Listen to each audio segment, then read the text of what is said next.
কিছুদিনের মধ্যেই দলীয় প্রার্থী ঘোষণা, জানালেন জামায়াতের আমির। মতানৈক্য কাটাতে দলগুলোর সাথে আলোচনায় রাজি। 237 আসনে বিএনপির প্রার্থী ঘোষণা, 3 আসনে লড়বেন খালেদা জিয়া, বগুড়া 6 তারেক রহমান। গণভোট নিয়ে রাজনৈতিক মতভেদে উপদেষ্টা পরিষদের উদ্বেগ, 7 দিনের মধ্যে সিদ্ধান্ত জানানোর আহ্বান। এবং কেন্দ্রীয় নির্বাচন পরিচালনা কমিটি গঠন করল এনসিপি। কমিটির প্রধান নাসির উদ্দিন পাটোয়ারি, সেক্রেটারি তাসনিম জারা।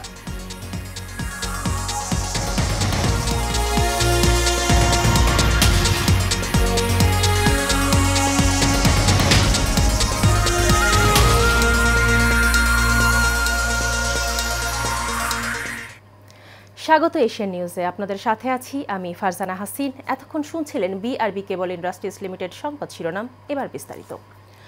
জাতীয় সংসদ নির্বাচনে 237 আসনে প্রার্থী ঘোষণা করেছে বিএনপি। দলের চেয়ারপারসন বেগম খালেদা জিয়া ফেনী 1, বগুড়া 7 ও দিনাজপুর 3 আসন থেকে মনোনয়ন পেয়েছেন। আর বিএনপির ভারপ্রাপ্ত চেয়ারম্যান তারেক রহমান নির্বাচন করবেন বগুড়া 6 আসনে। দলের মহাসচিব মির্জা ফখরুল ইসলাম আলমগীর প্রতিদ্বন্দ্বিতা করবেন ঠাকুরগাঁও 1 আসনে। গতকাল বিকেলে রাজধানীর গুলশানে বিএনপির চেয়ারপারসনের রাজনৈতিক কার্যালয়ে আয়োজিত সংবাদ সম্মেলনে প্রার্থীদের নাম ঘোষণা করেন মির্জা ফখরুল ইসলাম আলমগীর। তিনি বলেন, যেসব আসনে প্রার্থী দেওয়া হয়নি সেগুলো পরে ঘোষণা করা হবে। এর বাইরে কিছু আসন শরিকদের ছাড়া হবে। কাউসার আহমেদের রিপোর্ট, ক্যামেরায় ছিলেন মোশাররফ তালুকদার। টানা 7 ঘন্টার স্থায়ী কমিটির বৈঠক শেষে বিকেল 5:30টার দিকে রাজধানীর গুলশানে অবস্থিত বিএনপির চেয়ারপারসনের রাজনৈতিক কার্যালয়ে ঘোষণা করা হয় ত্রয়োদশ জাতীয় সংসদ নির্বাচনে বিএনপির 237 আসনে সম্ভাব্য প্রার্থীর তালিকা। আমরা আমাদের সম্ভাব্য প্রার্থীদের নাম ঘোষণা করতে যাচ্ছি। এখানে আমরা বিশেষভাবে উল্লেখ করতে চাই যে আমাদের সঙ্গে যারা যুগপৎ আন্দোলন করেছেন তাদের যে সমস্ত আসনে তারা আগ্রহী, সেই সমস্ত আসনগুলোতে আমরা কোনো প্রার্থী দেইনি। যেখানে বিএনপির চেয়ারপারসন বেগম খালেদা জিয়া ফেনী 1, বগুড়া 7 ও দিনাজপুর 3 এবং ভারপ্রাপ্ত চেয়ারম্যান তারেক রহমান বগুড়া 6 আসনে নির্বাচন করবেন বলে সংবাদ সম্মেলনে জানান বিএনপি মহাসচিব। দিনাজপুর সদর থেকে বেগম খালেদা, বগুড়া 6 তারেক রহমান, বগুড়া 7 বেগম খালেদা জিয়া। এ সময় মির্জা ফখরুল ইসলাম আলমগীর নিজের নির্বাচনী আসনের ঘোষণাও দেন। একই সাথে প্রকাশ করেন সারা দেশের 237 আসনে বিএনপির প্রার্থীদের নাম। ঠাকুরগাঁও 1 আমি নিজে মির্জা ফখরুল ইসলাম আলমগীর। ঠাকুরগাঁও 2 আমরা সিদ্ধান্ত নেইনি, এটা পরে সিদ্ধান্ত নেওয়া হবে। ঠাকুরগাঁও 3 পীরগঞ্জ উপজেলা এবং নিম্নলিখিত ইউনিয়ন সমূহ ব্যতীত রাজশাহী উপজেলা মোহাম্মদ জাহিদুর রহমান জাহিদ। দিনাজপুর 1 মোহাম্মদ মনজুরুল ইসলাম। দিনাজপুর 2 মোহাম্মদ সাদিক রিয়াজ। কুমিল্লা 1 ডক্টর খন্দকার মোশাররফ হোসেন। কুমিল্লা 2 পরে ঘোষণা করা হবে। কুমিল্লা 3 কাজী শাহ মুয়াজ্জম হোসেন কায়কোবাদ। এদিকে বিএনপির সাথে বিগত সময়ে আন্দোলনে থাকা দলগুলোর জন্য আসন ছাড় দেওয়া হয়েছে বলেও জানান মির্জা ফখরুল। যেটা আমরা ঘোষণা করলাম, এই প্রার্থী তালিকাটা হচ্ছে সম্ভাব্য প্রার্থী তালিকা। আমরা আমাদের প্রয়োজনে আমাদের স্ট্যান্ডিং কমিটি যে কোনো সময়টা পরিবর্তন করতে পারব। কাউসার আহমেদ, এশিয়ান টেলিভিশন, ঢাকা। গণভোট নিয়ে রাজনৈতিক মতভেদে উদ্বেগ প্রকাশ করেছে উপদেষ্টা পরিষদ। গতকাল উপদেষ্টা পরিষদের বৈঠক শেষে সংবাদ সম্মেলনে গণমাধ্যমকারীদের এক প্রশ্নের জবাবে একথা জানান আইন উপদেষ্টা ডক্টর আসিফ নজরুল। সেই সঙ্গে রাজনৈতিক দলগুলোকে আলোচনা করে ঐকমত্য হওয়ার আহ্বান জানিয়ে তিনি 7 দিনের মধ্যে সিদ্ধান্ত জানাতে বলেন। তবে দলগুলো ঐকমত্যে পৌঁছাতে না পারলে সরকার এ বিষয়ে সিদ্ধান্ত দেবে বলেও জানিয়েছেন আসিফ নজরুল। কাউসার আহমেদের আরও একটি রিপোর্ট। গণভোট এবং জুলাই সনদ নিয়ে রাজনৈতিক দলগুলোর মধ্যে ভিন্ন মত তৈরি হওয়ায় নানামুখী সংকট তৈরি হয়েছে। যেসব বিষয় নিয়ে রাজনৈতিক দলগুলো একমত হতে পারেনি তার নিজেরা বসে দ্রুত সমাধান করে সরকারকে জানানোর আহ্বান জানিয়েছে অন্তর্বর্তী সরকার। উপদেষ্টা পরিষদের বৈঠক শেষে আইন উপদেষ্টা আসিফ নজরুল বলেন, 1 সপ্তাহের মধ্যে রাজনৈতিক দলগুলো সম্মিলিত পরামর্শ দিতে না পারলে সরকার নিজের মতো ব্যবস্থা নেবে। রাজনৈতিক দলগুলোকে স্বীয় উদ্যোগে নিজেদের মধ্যে আলাপ আলোচনা করে সম্ভাব্য দ্রুততম সময়ে, সম্ভব হলে আগামী 1 সপ্তাহের মধ্যে সরকারকে ঐক্যবদ্ধ দিক নির্দেশনা প্রদান করার আহ্বান জানানো হয়।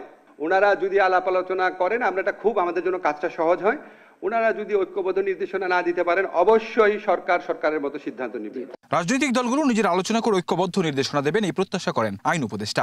ওনারা স্বীয় উদ্যোগে নিজেরা আলোচনা করে আমাদেরকে একটা ঐক্যবদ্ধ নির্দেশনা দিবেন এই প্রত্যাশা করছি। ঐক্যমত্যে পৌঁছানোর বিষয়ে সরকারের পক্ষ থেকে নতুন করে কোনো উদ্যোগ নেওয়ার পরিকল্পনা নেই বলেও জানান তিনি। ঐক্যমত কমিশনের প্রস্তাবগুলোর আলোকে জরুরি ভিত্তিতে চূড়ান্ত সিদ্ধান্ত গ্রহণ করা প্রয়োজন বলে সভা অভিমত ব্যক্ত করে। কাউসার আহমেদ, এশিয়ান টেলিভিশন, ঢাকা। আগামী 2026 সালের জাতীয় সংসদ নির্বাচনে অংশগ্রহণের লক্ষ্যে জাতীয় নাগরিক পার্টি কেন্দ্রীয় নির্বাচন পরিচালনা কমিটি গঠন করেছে। এতে দলের মুখ্য সমন্বয়ক নাসির উদ্দিন পাটোয়ারীকে কমিটির প্রধান ও সিনিয়র যুগ্ম সদস্য সচিব ডাক্তার তাসনিম জারাকে সেক্রেটারি করা হয়েছে। ভোরে এনসিপির আহ্বায়ক মোহাম্মদ নাহিদ ইসলাম ও সদস্য সচিব আখতার হোসেন স্বাক্ষরিত এক বিজ্ঞপ্তির মাধ্যমে এই কমিটি প্রকাশ করা হয়। বিজ্ঞপ্তিতে জানানো হয়, নির্বাচন পরিচালনা কমিটি দলটির সার্বিক প্রস্তুতি ও পরিকল্পনা, প্রার্থী বাছাই, মাঠ পর্যায়ে সমন্বয়, আইন ও প্রশাসনিক কার্যক্রম, মিডিয়া ও প্রচার কার্যক্রম তদারকির দায়িত্বে থাকবে।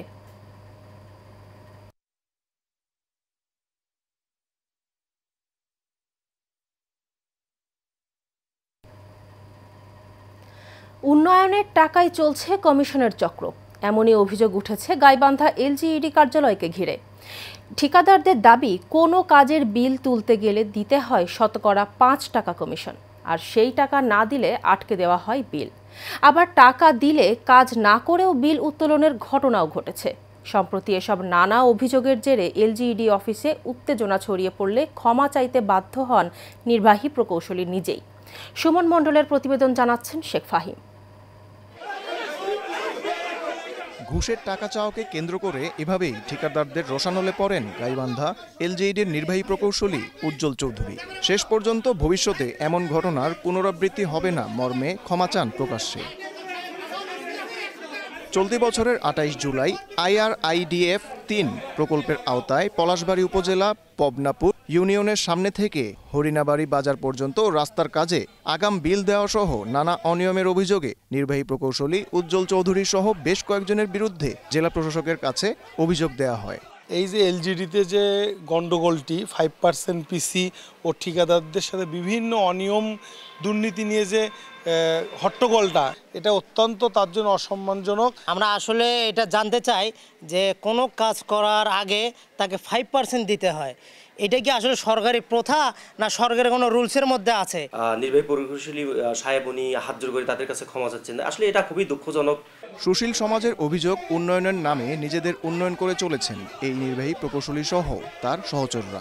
এলজিডির যে নির্বাহী প্রকৌশলী জনাব উজ্জ্বল চৌধুরী, ওনার সঙ্গে স্থানীয় যে ঠিকাদাররা আছে তার সঙ্গে একটা কনফারেন্স রুমে একটা বাকবিতণ্ডা দেখলাম, একটা ধস্তাধস্তির ঘটনা দেখলাম। সেখানে আরও একটা জিনিস আমি লক্ষ্য করলাম যে এক পর্যায়ে অভিযোগের বিষয়ে নির্বাহী প্রকৌশলী উজ্জ্বল চৌধুরীর ক্যামেরার সামনে কথা বলতে রাজি না হলেও তদন্ত করে ব্যবস্থা নেয়ার আশ্বাস এই কর্মকর্তার। আবার নতুন চিফ ইঞ্জিনিয়ার এখন পর্যন্ত আজকে 3 দিন যাবত আমাদের পোস্ট খালি, বুঝতে পারছেন? বুঝছেন, আবার চিফ ইঞ্জিনিয়ার নাই। হ্যাঁ, আমরা অভিভাবক খেয়ে হ্যাঁ, এই সত্যি কথা যেটা বুঝতে পারছি। তো আর যিনি চিফ ইঞ্জিনিয়ার আসবেন, আসতে উনি ব্যবস্থা নেবেন। গাইবান্ধা এলজিইডিতে ঘুষের এই সংস্কৃতি বন্ধে প্রশাসনিক তদন্ত হবে কিনা তা এখনো দেখার বিষয়। Sheikh Fahim, Asian television.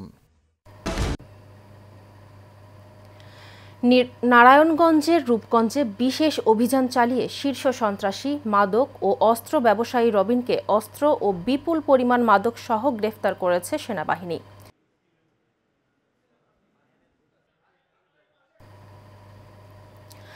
ঢাকার ধামরায়ের দক্ষিণ দেপাশায় মাঝিপাড়া বংশী নদীর উপর প্রায় 10 কোটি টাকা ব্যয়ে নির্মিত সেতুর নেই কোনো সংযোগ সড়ক। এতে সীমাহীন ভোগান্তি পোহাতে হচ্ছে স্থানীয়দের। সংযোগ সড়ক না থাকায় সেতুতে উঠতে হচ্ছে মই বেয়ে। 2022 সালে নির্মাণ কাজ শেষ হওয়ার কথা থাকলেও সেতুর 2 পাশে সংযোগ সড়ক ও রেলিংয়ের কাজ শেষ না করেই ঠিকাদার প্রতিষ্ঠান উধাও হয়ে যায়। এ বিষয়ে ধামরাই উপজেলা প্রকৌশলী মোহাম্মদ মিনারুল ইসলাম জানান, দ্রুত সংযোগ সড়ক নির্মাণের প্রক্রিয়া চলছে। আমরা এই ব্রিজে হাঁটা চলা করা মানে খুব কষ্ট হয়, ওইদিকে এই কারণে আমরা এটাই অসুবিধা আছি, মানে দ্রুত কাজটা জানি হয়। এই জায়গায় দিয়ে অনেক কোনো রোগী আসলে, কোনো অসুস্থ লোক থাকলে অ্যাম্বুলেন্স আসতে পারে না। আমাদের ব্রিজের কাজ চলমান, এই ব্রিজের যে কন্ট্রাক্টর সেও পলাই গেছে। এই ব্রিজের যে সংযোগ সড়কটা অতি তাড়াতাড়ি আমরা সরকারের কাছে দৃষ্টি আকর্ষণ করে বলছি, জানি তাড়াতাড়ি এই কাজটা চলমান হোক। এই যে কন্ট্রাক্টর এখন 6 মাস ধরে নাই, রাস্তাটা খুব করতে হয়, চালু করতে হয়, তাই আমরা তাড়াতাড়ি আসতে পারি, খুব কষ্ট হয় আসতে। অতি শীঘ্রই সে কাজ শুরু না করে তাহলে আমরা কাজটি বাতিল করবো, আবার পুনরায় টেন্ডার করে কাজটি বাস্তবায়ন করবো।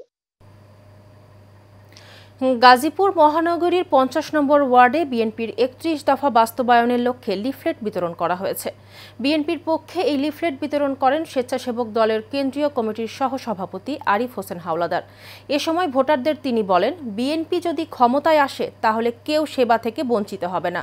এ সময় আগামী দিনগুলোতে সকলের পাশে থাকার আশ্বাসও দেন তিনি।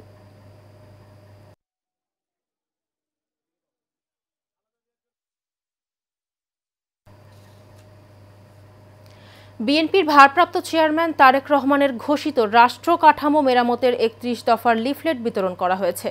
বিএনপি নেতা আইয়ুব খানের নেতৃত্বে আশুলিয়া থানা যুবদলের পক্ষ থেকে শিমুলিয়া ইউনিয়নে এই লিফলেট বিতরণ করেন বিএনপির নেতাকর্মীরা। কর্মসূচিতে অংশ নেন ঢাকা জেলা স্বেচ্ছাসেবক দলের সাবেক যুগ্ম সাধারণ সম্পাদক আব্দুল মালেক, সাবেক যুগ্ম সাধারণ সম্পাদক মোহাম্মদ শফিকুল ইসলাম, ইউনিয়ন যুবদলের সাবেক সাংগঠনিক সম্পাদক হারুনুর রশিদ সহ বিএনপির সহযোগী ও অঙ্গ সংগঠনের নেতা কর্মীরা।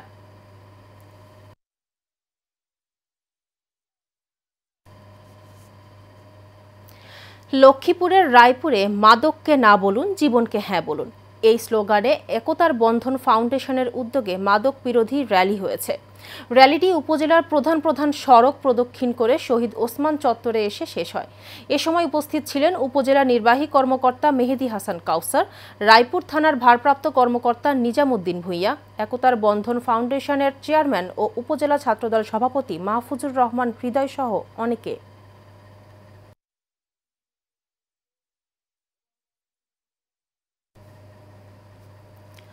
খুলনার পাইকগাছায় কুমারেশ বাওয়ালি টেকনিক্যাল অ্যান্ড ভোকেশনাল ইনস্টিটিউটের উদ্বোধন করা হয়েছে। সোমবার প্রতিষ্ঠানের সভাপতি ও ভূমিদাতা অধ্যক্ষ দিবাকর বাওয়ালি ভার্চুয়ালি এই ইনস্টিটিউটের উদ্বোধন করেন। এ সময় আয়োজিত আলোচনা সভায় সভাপতিত্ব করেন ইনস্টিটিউটের অধ্যক্ষ দিবাকর সানা। এতে উপস্থিত ছিলেন ভূমিদাতার মা বন্দনা বাওয়ালি, বিভাকর বাওয়ালি ও শিক্ষক মানবেন্দ্রনাথ ঘোষ সহ অনেকে।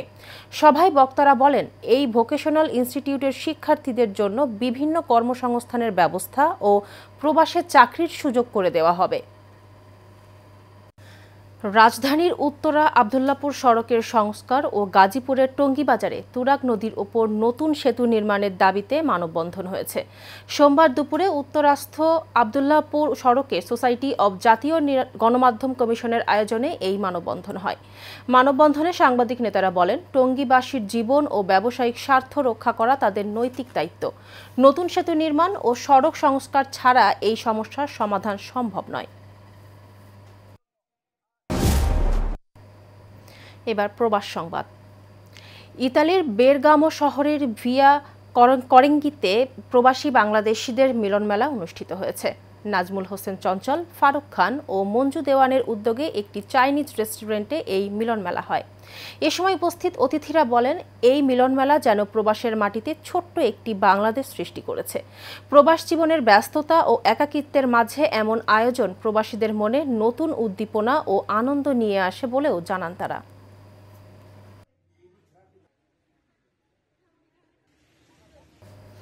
শেষ করব এশিয়ান নিউজ, তার আগে বিআরবি কেবল ইন্ডাস্ট্রিজ লিমিটেড সংবাদ শিরোনামগুলি জানাবো আরও একবার।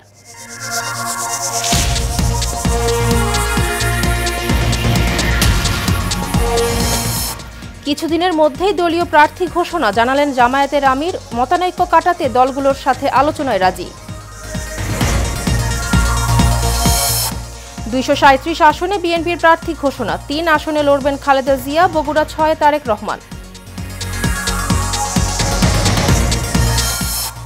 গণভোট নিয়ে রাজনৈতিক মতভেদে উপদেষ্টা পরিষদের উদ্বেগ, 7 দিনের মধ্যে সিদ্ধান্ত জানানোর আহ্বান। এবং কেন্দ্রীয় নির্বাচন পরিচালনা কমিটি গঠন করল এনসিপি। কমিটির প্রধান নাসিরউদ্দিন পাটোয়ারি, সেক্রেটারি তাসনিম জারা।